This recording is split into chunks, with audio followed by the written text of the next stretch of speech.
everybody. Welcome to the last talk in this session just before lunch. We've got a great talk coming up. This is Tisch, who's here to talk to us about Performant Python. Please welcome her to the stage.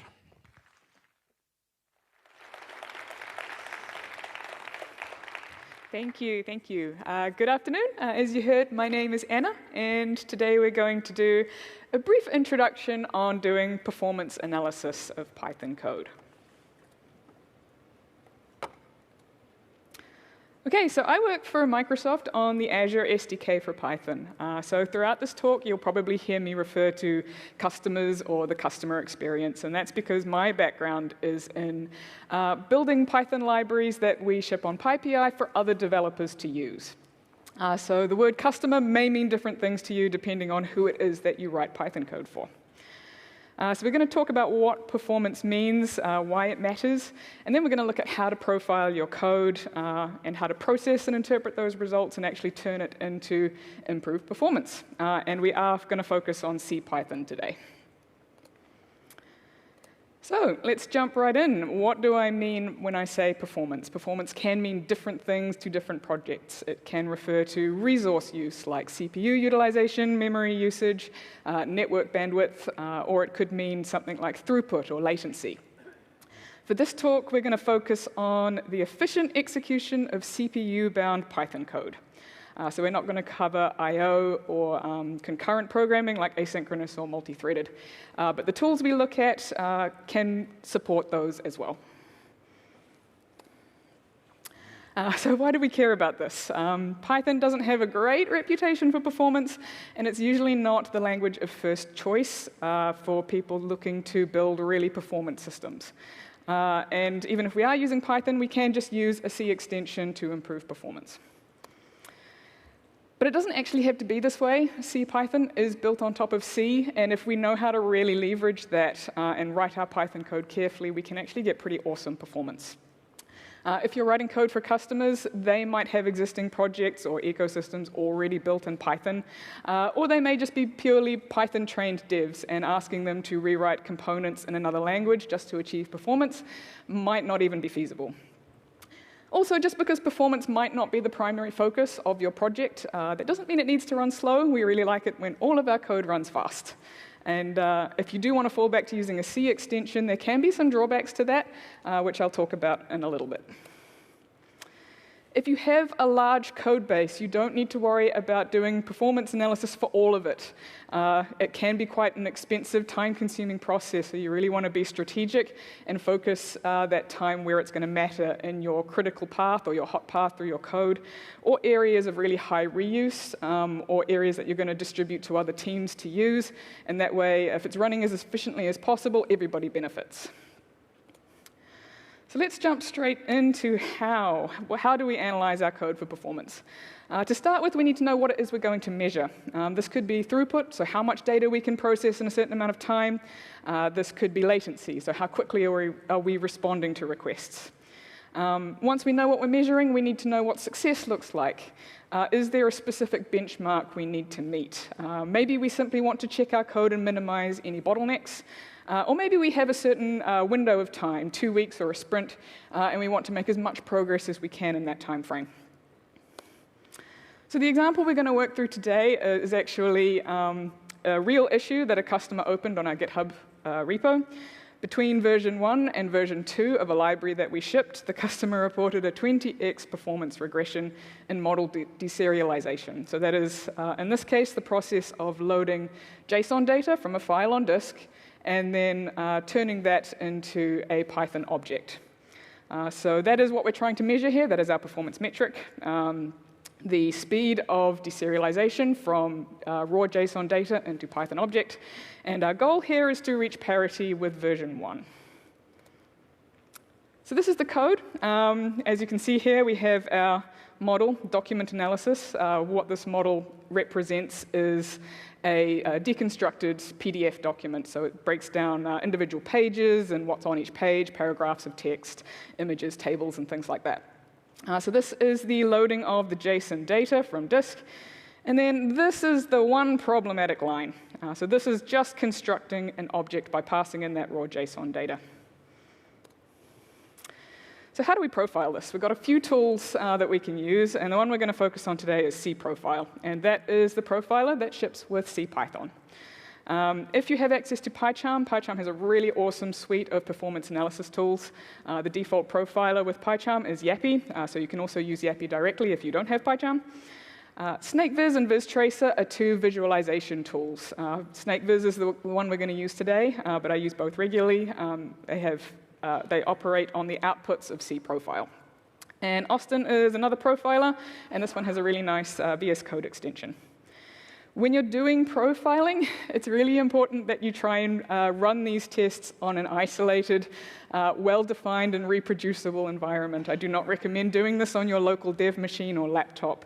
You will get very inconsistent and inaccurate results. So how do we run the profiler? Very simple command line we've got here. So we're just invoking the cProfile module, giving it an arbitrary output name. This can be anything. And then we're passing in the script we just looked at before, perfTest.py. We can tell it's run, because we've got one print line there. And then to load that into SnakeViz, we're just passing in the output file that we defined. And we get this nice big table of numbers. So what are we looking at here? The first thing we can see is we have function names and line numbers. We can see at the top here, perfTest.py. That's the module we were running, so that looks good. Next, we have this constructor. So that is actually the constructor of that document analysis model. So again, that's what we would expect. Third thing down, we have another constructor. And this is actually the base class of that model. So that model inherits from this one. So again, that one's also expected. Then we have a whole bunch of utility functions, all called some variation on deserialize, so that sounds reasonable. And then we have a couple of copy functions at the bottom here, so we're going to get to that in a bit. So the numbers, what numbers do we have?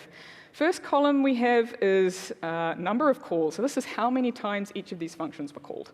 perfTest module was run once, that sounds about right. Model constructor, that also was run once, perfect. Base model constructor, we can see that was originally called once, but the second number here indicates that it was called recursively 709 times.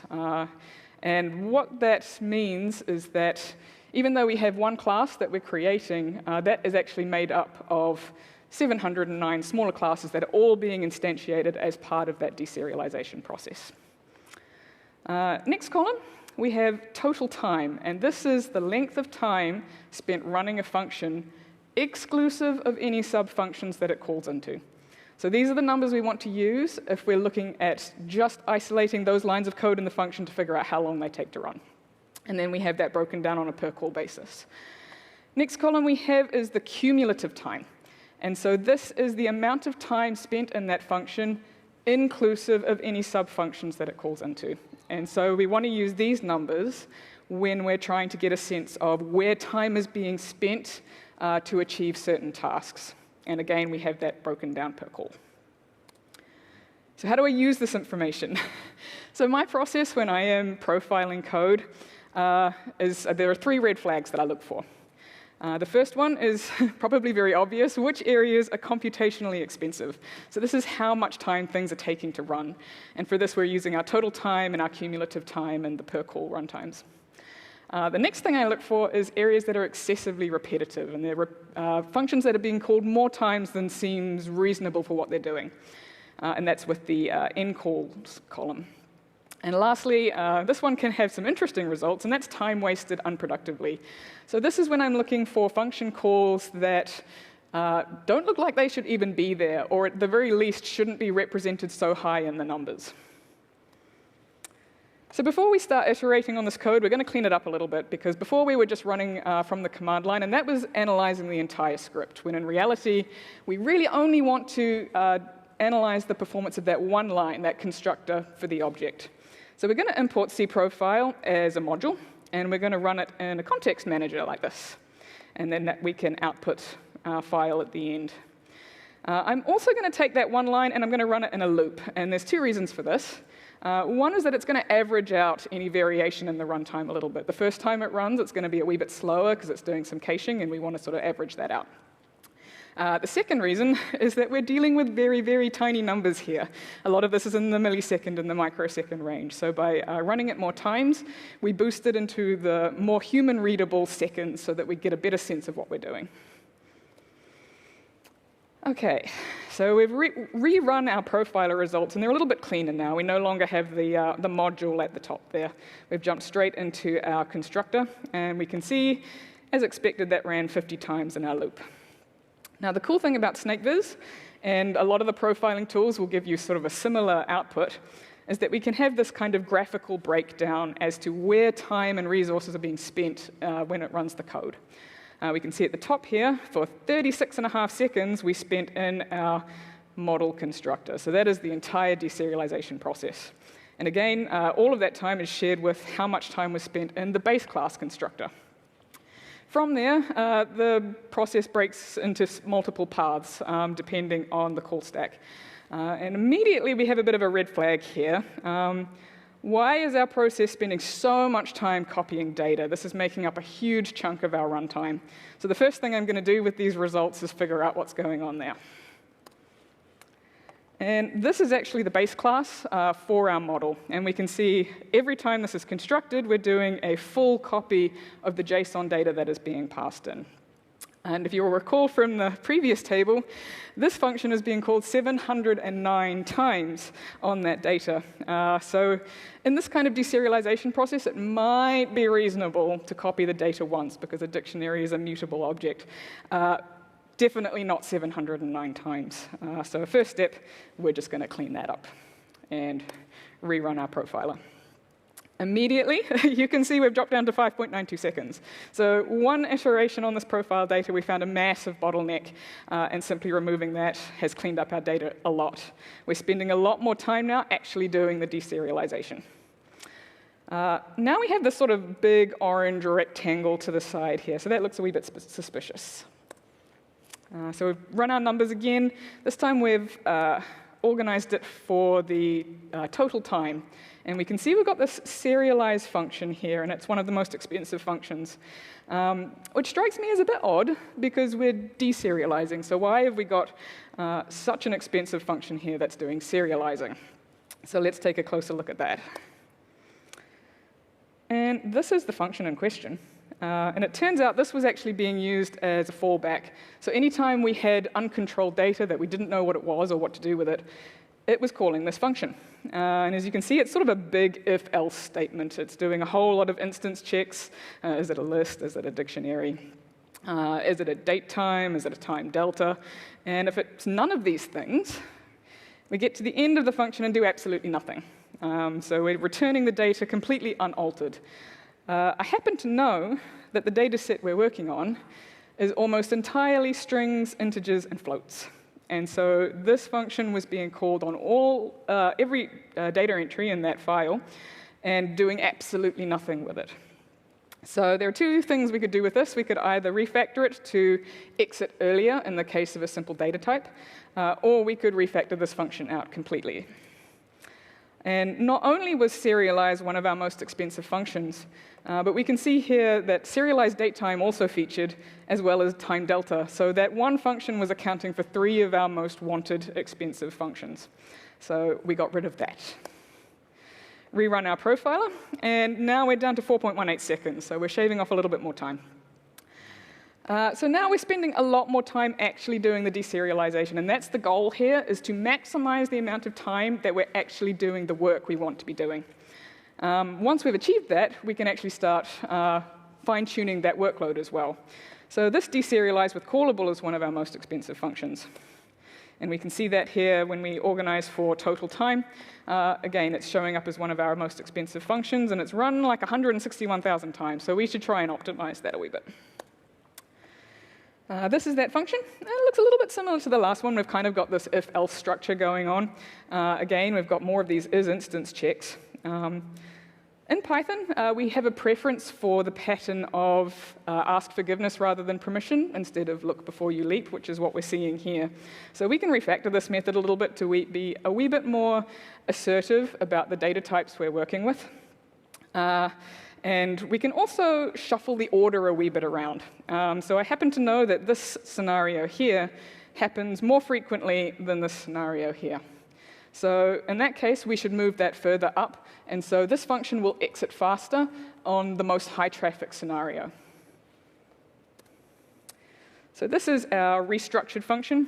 We've moved to a try except style rather than an isInstance style.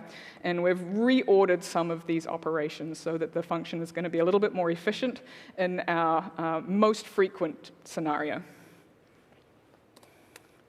And we've rerun the numbers again. We are now down to 3.38 seconds, so we've made a wee bit more progress. And this process we can keep iterating on. I would say my next target would probably be these light blue boxes here. Would like to figure out what's going on there. If we organize our table for number of calls, this is another bit of a red flag. We are running isInstance 736,000 times. So that would probably be another thing I start looking into. Now, to be clear, we are talking about microseconds here. So I could refactor away all of these isInstance calls, and I'm saving a total of 0.16 seconds on 50 models. So the point in here is not necessarily to remove all of those calls and shave off a tiny amount of time. Rather, when I look at that, that to me indicates that maybe we're doing something else very inefficiently that requires us to check the type that many times. And so perhaps a more substantial refactor could result in more substantial improvements of performance. So what are we doing here? Every time we see one of these expensive functions in our profile results, we want to optimize it. And the first is to question why the method is even there. Is it necessary? Could we simply refactor it out completely like that serialize function? Can the function be replaced with a faster one? Can we utilize something from the built-in library or that's already optimized by C to make this run faster? Or maybe we can refactor it to run fewer times. Next, if it's one of these big multipath functions, like those big if-else statements, can we optimize that so that the majority case is going to be the most efficient? And lastly, are we doubling up on any logic? Are we doing a lot of type verification in multiple places on the same data that could be simplified? So once we've started iterating on that code, we want to verify that we've actually made improvements. So we're going to have a look at the timeit module. And again, this ships with the standard library. And it's a really useful tool for doing A/B comparisons on code paths. And it's a great way of validating whether you've met your success criteria. It can also be a really good tool to help you prevent perf regressions going forward so that you can make sure that once you've optimized your code, over time it doesn't slip back into poor performance. Also here, the results can be very inconsistent. I wouldn't recommend running this on your laptop. If you can use an isolated environment that can be easily reproduced, that would give you much more accurate and reusable results. How do we use timeit? Very simple. We're importing it as a module, and then we're just passing in the function we want to measure. In this case, the construction of our object and the number of times we want to run it. So we've got AB here with our original model and our improved one.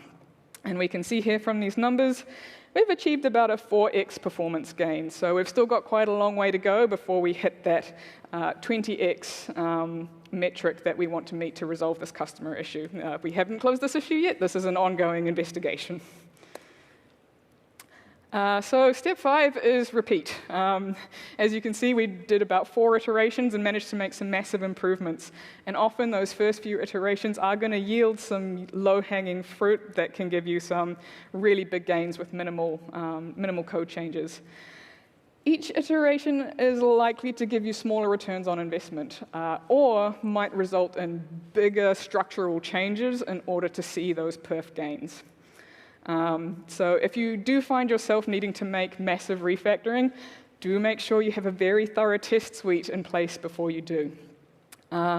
And it's worth noting that there is actually no endpoint here. There is no maximum performance. It can always be faster. You will always find something else that you could tweak to shave off an extra few microseconds. And in some cases, that level of fine-tuning will be important.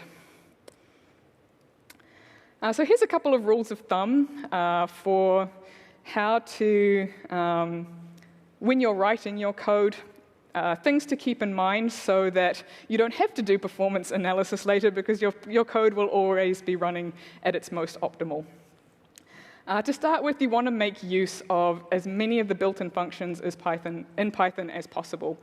As we mentioned, CPython, it is built on C, and a lot of those built-in functions are actually highly fine-tuned C code under the hood. So the more we leverage them, the more we're making use of Python's raw performance. In terms of the code that you write, a couple of tricks.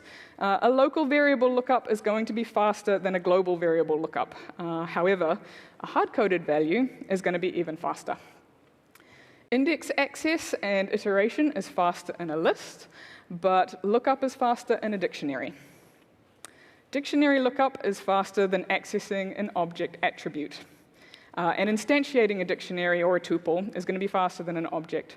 So if you're creating a lot of objects in your code and using that as a means to pass around data, you might find you get a really nice performance improvement simply by replacing them with dictionaries. If you're concatenating data, byte array is going to be faster than bytes. However, if you're slicing data, memory view is the way to go.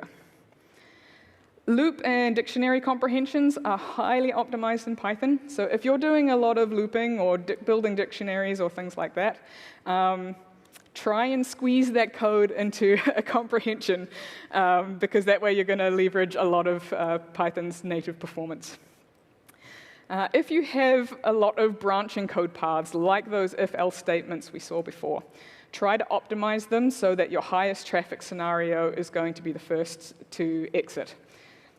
This might be sacrificing some performance of your low traffic scenarios, so depending on your needs would be whether you want to make that compromise. And lastly, do try and use the most recent version of Python that you can. If we are writing really good Pythonic code that is leveraging the performance of the C standard library, then the more we can upgrade, the more we can make use of whatever performance improvements are built into Python itself, especially if you can be on 3.11 or higher, because that included some really great perf work. So there is a downside. The more you iterate on your code to improve performance, the more you might find it goes against your instincts as a programmer. So we mentioned before how a global variable is a lot less performant than, say, a hard-coded value. And object attribute lookup is a lot more expensive than just using a dictionary. And this goes on. The most efficient code you will find is one giant, long, flat function, whereas it's much more easy to read, more modular, more testable, to break that out into lots of utility functions. So there is compromises here depending on where you fall between code readability, code maintainability, versus raw performance. And so where that line is for your project is going to depend on your needs. You can compensate for this a little bit with lots of inline documentation. And if you find yourself making a non-developer friendly design decision in order to achieve optimal performance, make sure that is documented in the code. And that way, if someone else comes along to maintain it and decides to clean up for you, they're not going to revert one of your performance enhancements. So yeah, what your needs are for the project is going to determine where you fall between code maintainability and performance. So that brings us to whether you should just use an extension. So there are a couple of downsides to using a compiled extension. One is that it's difficult to build from source code unless you have all of the build tools installed on your machine. This may or may not be a problem depending on who you plan to distribute the code to. If you want it to be widely distributed, for example, to publish this as a package on PyPI, you will need to build, test, and maintain many wheels across many platforms. So that requires, some extensive CI setup and infrastructure in order to get that properly maintained and tested across all of those platforms. When errors do occur, it can be more difficult for customers to diagnose that themselves if they are pure Python developers. And we did find in the projects that we have used C extensions that it can be harder for people to engage in the open source process if we have components in a language that they're not fluent in. So it can be harder for them to file issue reports and open community contribution PRs to help resolve them. Having said all this, if those caveats do not impact your project, you can achieve orders of magnitude performance gains using an extension. In the projects that we have used them, my recommendations are to keep it very targeted. So try and find very specific functions that you want to increase the performance of with very defined inputs and outputs, and then use those in your, say, C extensions. Don't try to wrap very large portions of code with complex logic, because it can make the maintenance burdens more extensive going forward, especially if the maintainers of this project are likely to change over time, and it might be inherited by a new set of developers who need to understand the goals of that code. Lastly, always do provide a pure Python fallback. So in the case of a build failure, installation failure, incompatibility, or anything like that, even if it is much slower, having an out, giving your customers an option to fall back to a pure Python implementation that they know will always work and they will always understand is a really customer-friendly thing to do. So in conclusion, this is the process that I use when I am doing performance analysis of my code.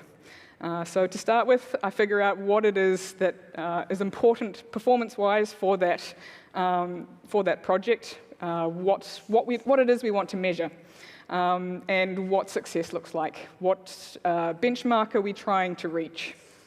Then we profile it, we find out what the expensive functions are and how many times they're being called, and we optimize them as much as possible. And then we verify, make sure that we have actually made improvements, and we keep going, and we keep going, and we keep improving, and hopefully we hit that target number, or maybe it's time-boxed and your manager says enough. So that covers pretty much everything I wanted to go over today. These slides will be in my GitHub repo if you want to click through to any of the links to the tools and things like that. My GitHub alias is just my name. Big thank you to Swathi and Adam, who are both current and former colleagues who help contribute to this content. And a big thank you to my team, who allow me to keep writing Python.